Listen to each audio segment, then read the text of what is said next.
I fixed LEGO's worst castle faction. Today, I'm turning these rubbish knights into an amazing faction. I'll be upgrading their figures and even creating a build to go along with them. By the end of this video, this faction might actually become one of the most underrated factions in LEGO Castle. In this video, I'm going to show you how to transform any boring faction into a proper sophisticated and epic faction, complete with detailed and epic minifigures. But before we get to how I fixed this faction and the cool build I made for them, we need to understand just how bad things were to begin with. So let's look at what this faction was. These are the Rogue Knights, or as most people refer to them nowadays, the Naked Knights. And once you notice why they're called that, you can't unsee it.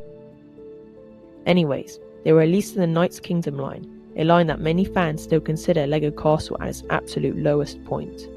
The minifigures were very questionable. Some even refer to the main knights as the Jelly Bean Knights.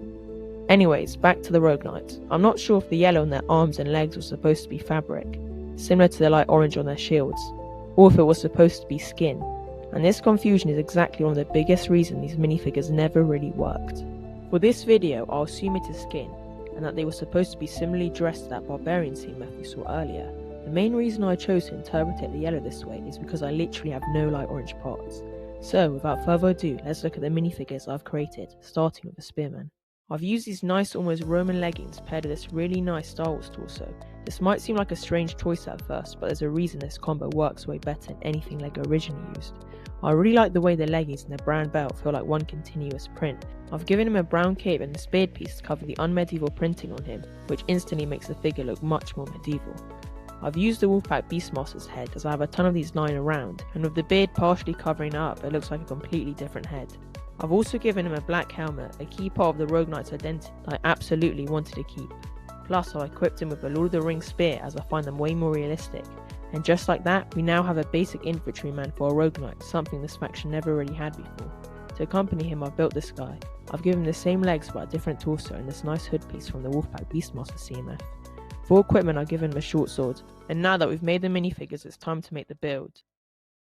Wait. Before we continue with the build, you need to subscribe. Only 2.5% of viewers who watch this video and all our videos across the channel are subscribed. So please take a long look in the mirror and ask yourself why you're making terrible life choices. Well, I'm waiting. Hit that subscribe button. Well, that was weird. Anyways, looking at the sets the Rogue Knights were in, I was inspired by this one, which features a ship. So I decided to create my own ship for my minifigures as well. I started by taking these two moulded boat pieces and thought about how I could put them together. At first the idea didn't actually work. There was one big issue I had to solve. Before connecting them, I took some beige 1x4 masonry bricks and laid them into the hole, connecting them with headlight bricks. To cover up those headlight bricks, I used brown plates to create a platform. I then connected the platforms with some bricks. The boats are connected, but there's a problem. There's a gap right in the middle where the boats meet. To fix this, I built up the middle section and slotted these panels on the sides, positioning them so they could cover the gap spanning the center, and this one change completely saves the build. For the front of the ship, I built a small ballista and placed a barrel against the mast.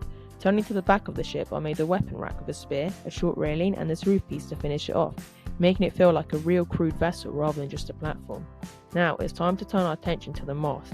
I started with these roof elements, placing brown 2x2 cylinder bricks on top, added a bracket and rounded it off with this piece. I assembled a small sail using the Rogue Knight's colours and placed it on, and just like that, the ship finally feels complete. And now, the ship is done. We can place our minifigures on it, and suddenly the Rogue Knights actually look like a real faction. The final product isn't perfect, but compared to where this faction started, it's a massive upgrade. Let me know what you think in the comments, and click the video on screen now for a bunch of tips on how to make epic characters for a medieval world.